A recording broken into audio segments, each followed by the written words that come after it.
6 bulan setelah launching X60 Pro, Vivo Indonesia tiba-tiba meluncurkan seri penerusnya yaitu Vivo X70 Pro dengan harga Rp10.999.000.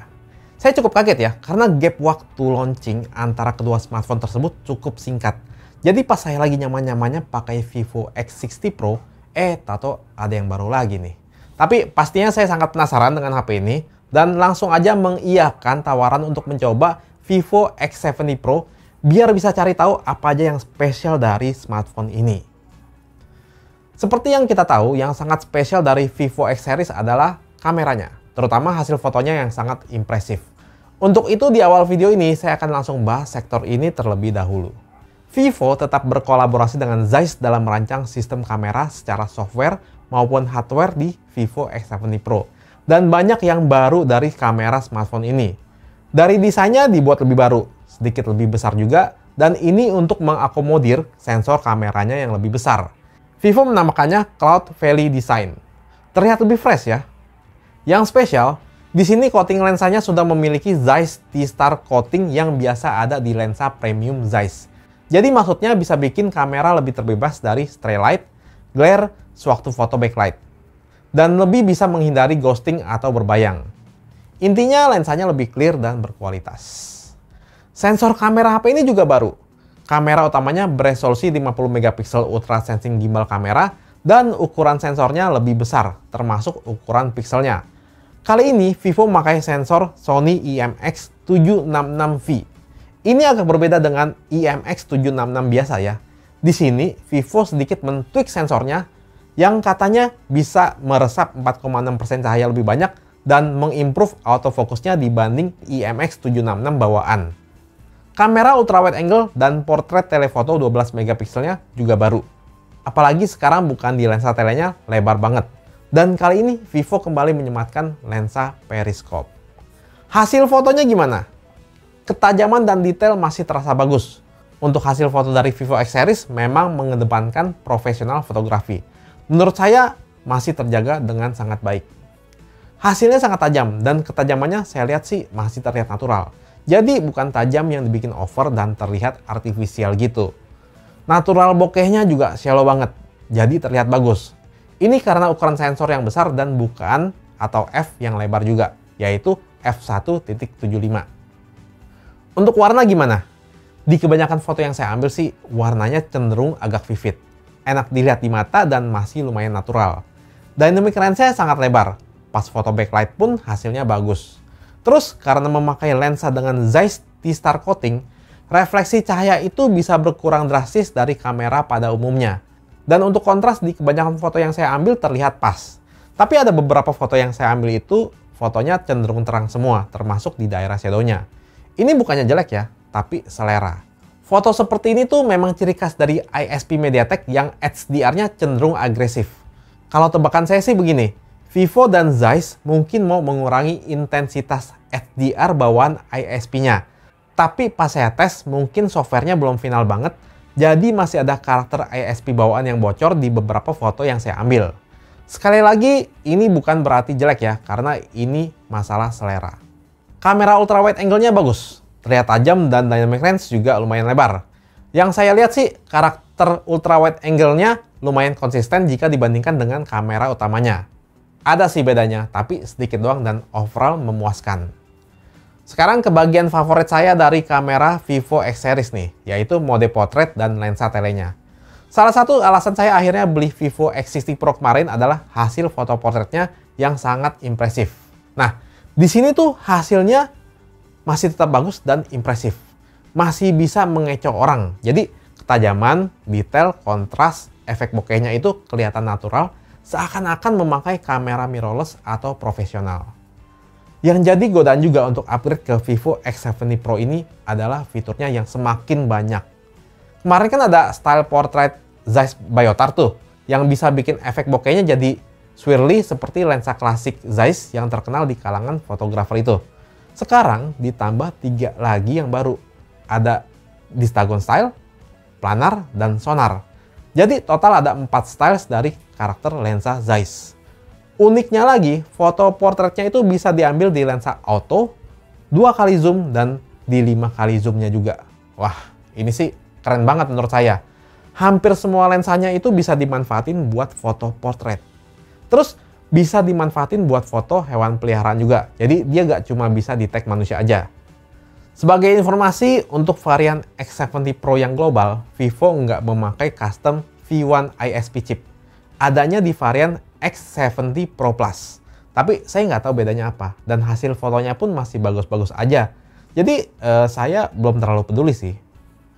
Terus belum lagi filternya banyak, termasuk favorit saya yaitu filter silent yang bikin foto hitam putih jadi lebih dramatis. Kontrasnya tinggi tapi bagus. Pokoknya hasil foto potret dari Vivo X70 Pro ini jadi favorit saya di HP Android lah. Untuk hasil foto low light, hasilnya sih bagus. Foto terlihat terang, yang penting noise-nya minim dan detail masih baik, nggak soft. Ini berkat sensor kamera yang besar dan ultra sensing gimbalnya.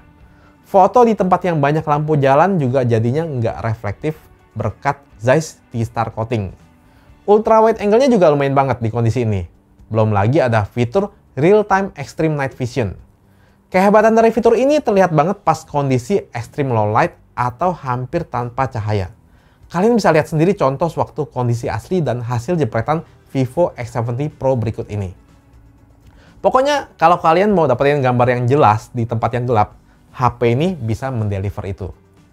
Terus di luar sana sepertinya lagi nge-hype foto makro pakai smartphone ya. Nah, saya tuh udah suka banget sama hasil foto makro Vivo X50 Pro dan berlanjut hingga ke Vivo X70 Pro ini.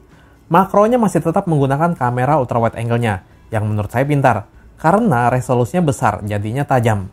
Saya tuh sebetulnya jarang memanfaatkan kamera makro, tapi pas pegang HP Vivo X Series, jadi suka foto-foto makro juga karena hasilnya memuaskan. Terus kamera depannya beresolusi 32 megapiksel, hasilnya tajam, detail, dan dynamic range lebar. Overall bagus sih. Untuk perekaman video, kamera utamanya bisa merekam hingga resolusi 4K 30 fps, dan di resolusi Full HD ada pilihan 60 fps.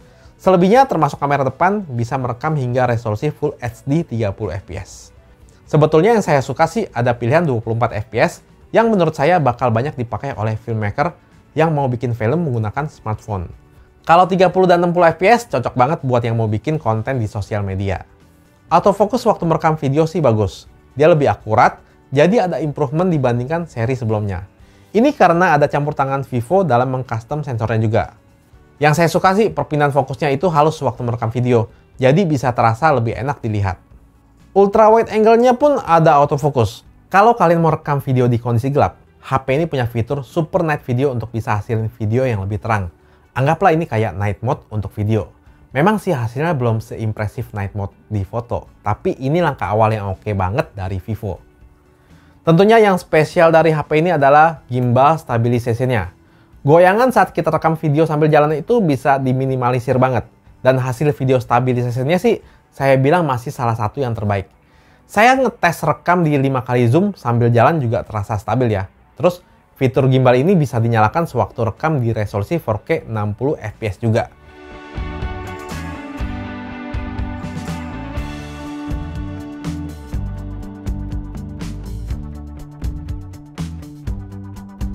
Lalu di sini ada fitur video bokeh juga, dan berikut ini contohnya.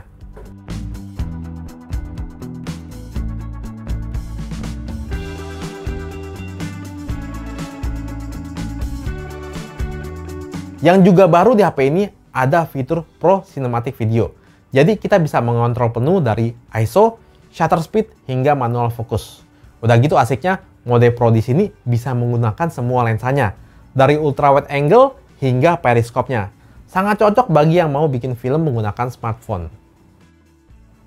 Oke, sekarang baru saya bahas sektor lainnya ya. Untuk desain, Vivo X70 Pro ini masih terlihat cakep. Masih cukup mirip sih dengan seri sebelumnya, tapi ini memang jadi ciri khas Vivo X Series. Bodi belakang memakai material dasar kaca dengan finishing fluoride edgy coating. Dia tetap halus, tapi kali ini dia ada tekstur kasarnya sedikit dan ada efek bersinar kalau di bawah cahaya terang. Terus bekas sidik jari masih susah nempel juga. Overall tetap ganteng sih, tapi sekarang lebih segar aja looks-nya.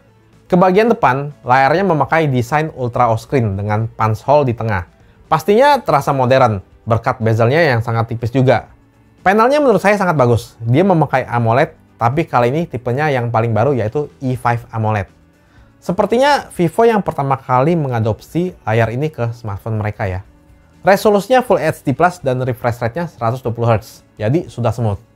Dipakai buat multimedia, apalagi buat nonton kerasa bagus banget. Terus dia juga sudah support HDR10+, jadi bisa nonton konten HDR juga di platform streaming. Untuk menampilkan video HDR10 yang bagus, biasanya kan butuh brightness yang terang. Untungnya, layar HP ini cerah banget walau dia belum 10 bit seperti varian Pro Plus-nya. Overall, layarnya ini sih sangat impresif ya. Terus dia ada fitur Smart Switch ya, jadi refresh rate-nya ini bisa otomatis berubah berdasarkan skenario penggunaan kita.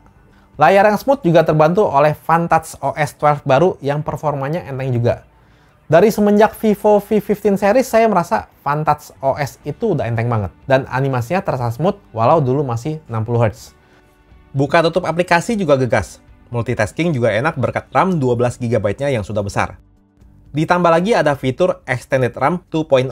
Jadi 12GB RAM ditambah 4GB Extended RAM, totalnya jadi 16GB RAM. Oke, saat saya bikin review ini, Vantage OS 12 masih berbasis Android 11. Karena Android 12 belum launching. Tapi mengingat Vivo V20 kemarin adalah HP Android pertama yang memakai Android 11, jadi saya yakin HP ini bakalan dapat update Android 12 nggak lama setelah dirilis. Untuk vibration motor, kali ini ada improvement nih. Vivo menggunakan linear motor di HP ini, jadi terasa enak dan sudah mirip dengan HP flagship lain. Terus ada infrared juga. Ini mungkin berguna bagi kalian yang mau mengontrol device elektronik. NFC multifunction juga tetap ada di sini. Untuk storage, kapasitasnya 256GB dan di sini nggak ada slot microSD. Jadi hanya ada 2 slot SIM card dan pastinya sudah mendukung jaringan 5G. Tapi storage sebesar ini buat saya udah aman sih. Beralih ke chipset, kali ini Vivo memakai chipset flagship dari MediaTek yaitu Dimensity 1200 Vivo. Nah, kan ada tambahan kata Vivo nih. Dari info yang saya dapat sih, chipset ini memang mendapatkan beberapa upgrade eksklusif dari Vivo. Seperti konsumsi baterai jadi lebih baik, efisiensi pengoperasian juga ditingkatkan, dan yang paling penting, image processing-nya ternyata juga di-upgrade banget. Di atas kertas, chipset ini cukup mirip dengan Snapdragon 870, tapi CPU powerful-nya memakai model yang lebih baru, terus processing-nya sudah 6 nanometer. Ketangguhan chipset Dimensity 1200 Vivo juga nggak main-main. Kalau lihat data AnTuTu Benchmark versi 9 dari Vivo Lab Test, Vivo X70 Pro mencetak skor 720.000. Skornya udah tinggi dan ada di level HP flagship. Pas saya tes sendiri sih angkanya lebih kecil, tapi segini nggak beda jauh sih. Mungkin karena versinya beda atau ada faktor lain ya. Nah, itu kan di atas kertas. Kalau pengalaman pribadi buat performa dasar udah bagus banget. Berasa banget lah experience HP flagship. Kalau buat main game juga baik. COD Mobile bisa set grafis ke rata kanan atau yang paling tinggi dan performanya stabil. Terus PUBG saat ini bisa set ke smooth ekstrim dan performanya pun stabil. Feeling saya bisa dioptimalisasikan lagi biar dapat settingan smooth 90 fps.